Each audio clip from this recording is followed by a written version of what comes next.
नमस्कार, मैं डॉक्टर राकेश पाठक। हमारे देश में कानून किस तरह काम कर रहा है, किस तरह लोगों के बीच में भेद करते हुए चीन कर अदालत की सबसे बड़ी आसंदी से लेकर छोटी अदालतों तक फैसले सुनाए जा रहे हैं, फरमान जारी किए जा रहे हैं। इसके दो नज़ारे पिछले 24 घंटे में देश के सामने आ गए हैं।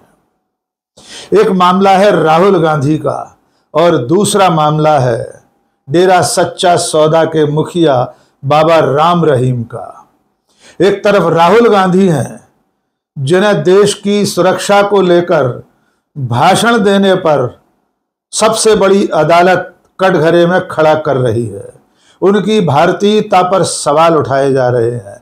और दूसरी तरफ बाबा राम रहीम है, दुष्कर्म और हत्या जैसे मामलों में सजा याफ्ता, उसे लगातार जेल से बाहर आने का मौका दिया जा रहा है। ये दोनों मामले ये बताने के लिए पर्याप्त हैं कि अब हमारे देश में कानून की सबसे बड़ी दहरी से लेकर सबसे नीची अदालतों तक देखकर काम कर रही हैं। लोगों का नाम चेहरा देखकर फैसले सुनाए जा रहे हैं, फतवे जारी किए जा रहे हैं। आइए पहले राहुल गांधी के मामले को जान लेते हैं। आप सब जानते हैं कि राहुल गांधी के ऊपर चीन के अतिक्रमण को लेकर दिए गए एक बयान पर मुकदमा चल रहा है। लखनऊ की एक अदालत में वहां के एक स्थानीय निवासी ने राहुल गांधी पर सेना का अपमान करने का आरोप लगाया है। सेना की मानहानि के मामले में जब यह मुकदमा शुरू हुआ तो राहुल गांधी ने इलाहाबाद हाई कोर्ट में इसको रोकने के लिए अपील लगाई थी, लेकिन इलाहाबाद हाई कोर्ट ने राहुल गांधी की फरियाद को खारिज कर दिया। उसके बाद राहुल गांधी ने सुप्रीम कोर्ट में इस मुकदमे के खिलाफ याचिका दायर की। मामला यह है कि जब राहुल गांधी अपनी भारत जोड़ो यात्रा में थे, तब दिसंबर 2022 में राहुल गांधी ने जयपुर में एक प्रेस कॉन्फ्रेंस की थी। उसमें राहुल गांधी ने आरोप लगाया था कि चीन लगातार भारत की सीमा का अतिक्रमण कर रहा है, चीन युद्ध की तैयारी कर रहा है और मोदी सरकार इस तरफ ध्यान नहीं दे रही है। राहुल गांधी ने कहा था कि चीन ने हमारी 2000 वर्ग किलोमीटर जमीन पर कब्जा कर लिया है, हमारे सैनिकों को मारा गया है और उनके साथ मारपीट हो रही है। राहुल गांधी के इस बयान को सेना का अपमान मानकर एक याचिका दायर की गई, जिसके बारे में हमने शुरू में बताया। और इस मामले में जब सुप्रीम कोर्ट की युगल पीठ के न्यायमूर्ति दीपंकर दत्ता और एजी मसीह की अदालत में सुनवाई शुरू हुई, तब न्यायमूर्ति दीपंकर दत्ता ने जो कुछ कहा उससे देश भर में सनसनी फैल गई है। न्यायमूर्ति दीपंकर दत्ता ने कहा कि राहुल गांधी को इस तरह का बयान नहीं देना चाहिए था। उन्होंने अपनी डाइस पर बैठकर यह कहा कि राहुल गांधी अगर सच्चे भारतीय होते तो इस तरह की बात नहीं कहते। इसके साथ साथ न्यायमूर्ति दत्ता ने यह कहा उनके पास क्या सबूत हैं कि 2000 वर्ग किलोमीटर जमीन चीन ने हथिया ली है, क्या वे वहां पर थे, और उन्हें इस तरह की बात संसद के अलावा कहीं और नहीं कहना चाहिए। न्यायमूर्ति दत्ता ने कहा कि ये बात वे संसद में कह सकते थे, वो उचित फोरम था, सोशल मीडिया पर नहीं कहना चाहिए था। उसी वक्त जेरे बहस राहुल गांधी के वकील अभिषेक मनु सिंघवी ने कहा कि अगर कोई सच्चा भारतीय होगा तो वो ये भी कहेगा कि हमारे 20 जवान शहीद हो गए थे।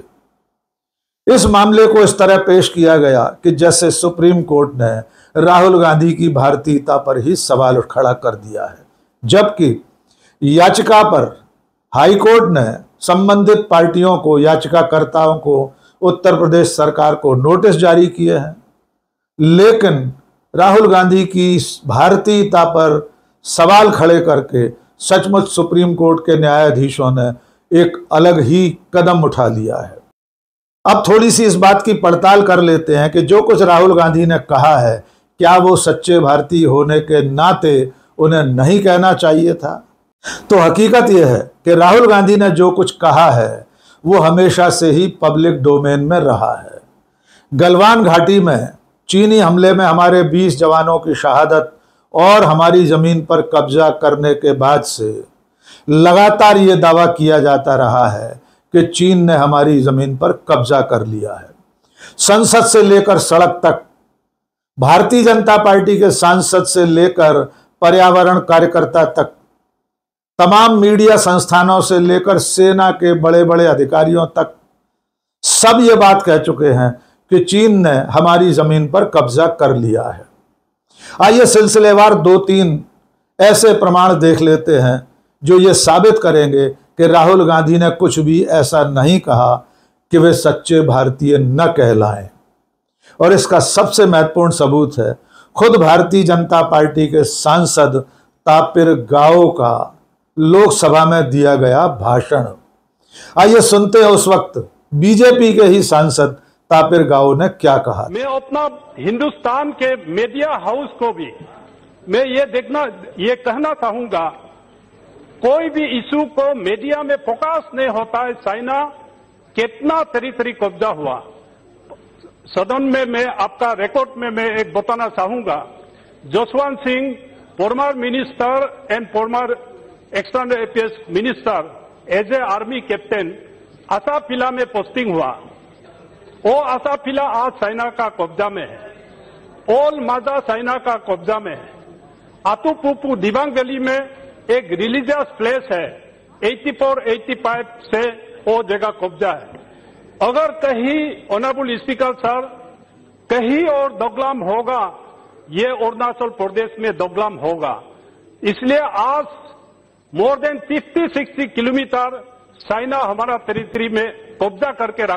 तो तापिर गाओ कह रहे थे कि जहां पर हमारी ही पार्टी के भूतपूर्व मंत्री जसवंत सिंह जब सेना में थे और वे वहां तैनात थे, वो जगह भी अब भारत के पास नहीं बची है। वे साफ कह रहे हैं कि चीन ने हमारी जमीन पर कब्जा कर लिया है। एक और भाषण सुनवाते हैं। ये भाषण है पर्यावरण कार्यकर्ता सोनम वांगचुक का। सोनम वांगचुक ने बाकायदा ये कहा था कि अगर मैं चीनी कब्जे की बात करता हूं तो आप हमें देशद्रोही कहते हैं। आइए सुनते हैं सोनम वांगचुक ने क्या कहा। दूसरी तरफ उत्तर से चीन अपना अतिक्रमण बढ़ाए जा रहा है दशकों से, और हाल के सालों में तो हद से ज्यादा, और ये भी छुपाया जा रहा है। एक तरफ इतनी पीड़ा इन चरवाहे समुदायों को, और उसके बाद वो आह भी ना कर पाए। अगर वो आह करें, अगर कोई कहे कि यहां पर जमीनें गई हैं हमारे जमीनों को बचा नहीं पाए हैं, तो उनको कभी देशद्रोही, कभी उनको धमकियां दी जाती हैं। अब हम ये कह रहे थे कि हम बॉर्डर की तरफ मार्च करेंगे, तो कई लोगों ने हमें भी आप देशद्रोही हैं ऐसा कहा। तो मैं कहता हूं, हाँ, हम आह भी भर लें तो हो जाते हैं बदनाम, वो कत्ल भी करें तो चर्चा नहीं होता। ये हालत है आज की सरकार की। हम पे जो जुल्म हो रहा है, हमारे सर कट रहे हैं, हम आह करें तो देशद्रोही बन रहे हैं। जो 4000 स्क्वायर किलोमीटर चीनियों को सौंप दे, चर्चा नहीं होती। इसके अलावा भारतीय जनता पार्टी के ही नेता प्रोफेसर सुब्रमण्यम स्वामी भी संसद में इस बात को कह चुके हैं कि चीन ने भारत की जमीन पर कब्जा कर लिया है, और वे अपने आरोप लगातार दोहराते रहते हैं। पत्रकारों से बातचीत में यही बात कहते हैं जो राहुल गांधी ने कही थी। आइए इसके बाद आपको एक कटिंग दिखाते हैं। अखबार की ये कतरन जो आप स्क्रीन पर देख रहे हैं, ये इस बात का सबूत है कि भारत की सेना के तत्कालीन प्रमुख, हमारे थल सेना अध्यक्ष जनरल नरवणे भी इस बात को स्वीकार कर चुके हैं कि चीन ने लद्दाख में भारतीय सीमा क्षेत्र का अतिक्रमण किया था। इसके अलावा भारत और चीन के सेना अधिकारियों की कम से कम 10-12 दौर की बैठकें हो चुकी हैं जो गलवान घाटी के बाद हुई थी, गलवान की घटना के बाद हुई थी, और इनमें लगातार भारत और चीन अपने अपने दावे पर अड़े हुए हैं। भारत की सेना भी ये स्वीकार कर चुकी है कि अब हम उन इलाकों में गश्त नहीं कर पा रहे हैं जहां जून 2020 की गलवान की घटना से पहले करते रहे हैं। यानी एक भी ऐसी बात राहुल गांधी ने नहीं कही जो संसद से लेकर सड़क तक अलग अलग लोगों की जुबानी सामने न आ चुकी हो। खुद सरकार भी ये मानती रही है, लेकिन प्रधानमंत्री ने गलवान के बाद कहा था न कोई घुस आया है न कोई घुसा है। यानी उन्होंने एक तरह से चीन को क्लीन चिट दे दी थी। और अब राहुल गांधी पर सुप्रीम कोर्ट ये सवाल खड़े कर रहा है कि उनके पास क्या सबूत है कि चीन ने जमीन कब्जा ली है। क्या राहुल गांधी वहां थे? ये ऐसा सवाल है कि इसका एक और जवाब राहुल गांधी के एक वीडियो से ही सुप्रीम कोर्ट को दिखाया जा सकता है। राहुल गांधी लद्दाख गए थे, वहां के स्थानीय निवासियों से उन्होंने बात की थी। तब स्थानीय लोगों ने राहुल गांधी से जो कुछ कहा था उन्हीं की जुबानी सुन लीजिए।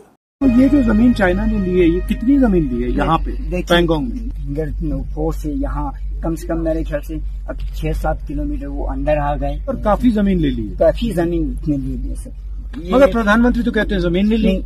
मुझे दुख की बात है कि प्रधानमंत्री जी कहते हैं कि 1 इंची नहीं गया।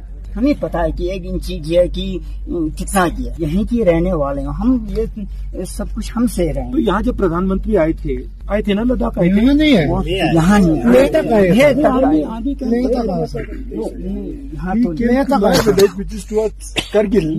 यहाँ नहीं सबसे दिक्कत ये है कि यहाँ के लोगों के लिए पार्शियल लैंड का सबसे दिक्कत है। अगर हमें 5 प्रैक्टिस की तरह जाने नहीं देंगे तो फिर हमारे लिए बहुत मुश्किल हुआ। हम तो पूरा इसी भेड़ बकरी से गुजारा करते हैं। जैसे कि हमारा नॉर्थ ईस्ट में जैसे कि सिलीगुड़ी चिकन नेक है, ये भी चिकन नेक हो गया था। अगर इन्होंने गलवान से थोड़ा सा 1 किलोमीटर के रेंज पे है, अगर ये काट लिया तो हमारा टेक डीबीओ देवतांग all are off from there only. हम रहते हैं यहाँ पे, अगर हम भी मूव ऑन हो गए दिल्ली के लिए, हम भी जा सकते हैं, वहाँ पे घर बना सकते हैं, वहाँ पे रह सकते हैं। तो यहाँ पे बॉर्डर पे रक्षा करने के लिए इवन हमें हेल्प करने चाहिए। यहाँ के लोकल लोगों का लोन सैंक्शन अच्छे से हो, अच्छे से इनको बिल्ड अप करने का मौका दें ताकि ये यहाँ पे बॉर्डर पे रहें। अब उनसे वो सारी सुविधाएं हटा दी जाए तो वो भी मूव ऑन हो जाएगा। तो राहुल गांधी ने स्थानीय लोगों से प्रतिप्रश्न किया था कि सरकार तो कहती है कि किसी तरह का कोई कब्जा नहीं है। इसके उत्तर में स्थानीय लोगों ने कहा था कि चीन ने हमारी जमीन पर कब्जा कर रखा है। कल के सुप्रीम कोर्ट के उस प्रवचन के बाद जिसमें सुप्रीम कोर्ट राहुल गांधी के सच्चे भारतीय होने पर सवाल खड़े कर रहा है, राइट विंग के लोग, बीजेपी के लोग, सत्ता में बैठे लोग लगातार राहुल गांधी पर हमला कर रहे हैं, लेकिन राहुल गांधी और उनकी पार्टी अपनी बात पर अडिग है। सुप्रीम कोर्ट की उस टिप्पणी के बाद कांग्रेस के राष्ट्रीय प्रवक्ता पवन खेड़ा ने एक बयान जारी किया। पवन खेड़ा ने कहा कि राहुल गांधी और हर भारतीय को सवाल पूछने का अधिकार भारत का संविधान देता है। आइए सुनते पवन खेड़ा ने क्या कहा था। आज एक बड़ा रोचक सवाल सबके सामने आया, सच्चा भारतीय कौन है? सच्चा भारतीय वो जो भारत के संविधान पे भरोसा रखता हो, उस संविधान पे जो हर सच्चे भारतीय को अपने द्वारा चुनी गई सरकार से सवाल पूछने की अनुमति देता है, अधिकार देता है और हिम्मत भी देता है। आज 150 करोड़ लोगों के मन में कई सवाल हैं चीन को लेकर। विशेष तौर पे आज चीन पर ही बात कर रहे हैं कि अगर कोई घुसा ही नहीं है, कोई आया ही नहीं है हमारी सीमाओं में, जो कि क्लीन चिट में प्रधानमंत्री ने जून 2020 में कहा था चीन के लिए, तो गलवान में हमारे 20 बहादुर शहीद कैसे हुए? ये हर व्यक्ति के मन में सवाल है। ये सवाल पूछना हमारा हक है। ये हक हमें संविधान से मिलता है। आज ये एक और सवाल हर सच्चे भारतीय के मन में है कि चीन पर से वीजा रेस्ट्रिक्शंस क्यों हटा दी गई? आप प्रधानमंत्री जी लफाजी करते हुए कहते हैं कि छोटी छोटी आंख वाले गणेश जी, तब भी चीन का नाम लेने की हिम्मत नहीं दिखा पाते आप। फिर आप व्यापार भी चालू रखते हो चीन के साथ, आप वीजा रेस्ट्रिक्शंस भी हटा देते हो चीन पर से, आप पीएम केयर फंड में पैसे भी ले लेते हो चीन की ब्लैकलिस्टेड कंपनीज से। ये हर सच्चा भारतीय जानना चाहता है कि आप ऐसा क्यों करते। तो फिलहाल राहुल गांधी पर सुप्रीम कोर्ट की टिप्पणी उन्हें कटघरे में खड़ा किए हुए है, जबकि वे पूरी तरह बेदाग हैं। उनके भाषण में, उनकी प्रेस कॉन्फ्रेंस में, उनके सवालों में एक भी बात ऐसी नहीं है जो उन्हें सच्चा भारतीय साबित न करती हो। हकीकत तो यह है कि हर सच्चा भारतीय सरकार से यह सवाल पूछेगा कि चीन ने हमारी धरती पर कहां तक कितना कब्जा कर रखा है। और अब कानून की ही दूसरी बानगी देख लीजिए। एक तरफ एक ऐसा कानून, एक ऐसी अदालत जो देश की सबसे बड़ी अदालत है, वो राहुल गांधी नेता प्रतिपक्ष को सवालों के घेरे में खड़ा कर रही है, और उसी कानून का पालन करने वाली एजेंसियां, कानून के वही रखवाले, हरियाणा की सरकार, हरियाणा की निचली अदालतें हत्या और बलात्कार के आरोप में सजा काट रहे डेरा सच्चा सौदा के मुखिया बाबा राम रहीम को जेल से बाहर खुली हवा में छोड़ रहे हैं। वो भी एक दो बार नहीं, पिछले 4 साल में बाबा राम रहीम 14वीं बार पैरोल पर जेल से बाहर आया है। इससे पहले इसी साल 2 बार, फरवरी और अप्रैल में, राम रहीम को फरलो पर छोड़ा गया था। आपको बता दें कि 2017 में 2 सेविकाओं के साथ दुष्कर्म करने और पत्रकार रामचंद्र छत्रपति की हत्या में बाबा राम रहीम को 20 साल और आजीवन कारावास की सजा हुई थी। तब से बाबा राम रहीम रोहतक की सोनारिया जेल में बंद है। आप जानते हैं कि बाबा राम रहीम थोड़े थोड़े दिनों बाद फरलो या पैरोल पर बाहर आने के लिए फरियाद लगाता है। स्थानीय अदालतें, स्थानीय पुलिस, जेल प्रशासन और हरियाणा की सरकार बहुत आसानी से बाबा राम रहीम को जेल से बाहर आने की इजाजत दे देते हैं। उसकी फरलो या पैरोल की फरियाद आसानी से मंजूर कर ली जाती है, और बाबा राम रहीम जेल से बाहर आकर क्या करता है ये भी जान लीजिए। बाबा राम रहीम पिछले 4 सालों में हर चुनाव से पहले जेल से बाहर आता है और भारतीय जनता पार्टी के लिए वोट मांगता है। वो सिरसा स्थित अपने डेरा सच्चा सौदा में पहुंचकर अपने भक्तों के बीच में बाकायदा ये अपील करता है कि भारतीय जनता पार्टी को वोट दें, और कानून के रखवाले आंखों पर पट्टी बांधे बैठे रहते हैं। सुप्रीम कोर्ट के जो न्यायाधीश राहुल गांधी की सच्ची भारतीयता पर सवाल उठाते हैं, उस सुप्रीम कोर्ट की आंखें बाबा राम रहीम की इस तरह बार बार रिहाई पर मुदी रहती हैं। सुप्रीम कोर्ट ने आज तक कभी हस्तक्षेप नहीं किया कि हत्या और बलात्कार में सजा काट रहे आरोपी को इतनी बार पैरोल या फरलो पर जेल से बाहर क्यों भेजा जाता है, क्यों उसे खुली हवा में सांस लेने के लिए छोड़ दिया जाता है, और कैसे एक सजा याफ्ता अपराधी, बलात्कारी, हत्यारा सत्ताधारी पार्टी के लिए वोट मांगता है। तो जैसा कि हमने इस वीडियो के शुरू में कहा था कि अजब कानून है इस देश का, जिसमें राहुल गांधी जैसा नेता एक भाषण के लिए, सरकार से सवाल पूछने के लिए अपनी भारतीयता तक संदेह के घेरे में घिरी पाता है, और दूसरी तरफ एक हत्यारा और बलात्कारी बार बार जेल से बाहर आकर मौज मजे में रहता है। आज के इस वीडियो में बस इतना ही। बहुत बहुत शुक्रिया। जय हिंद।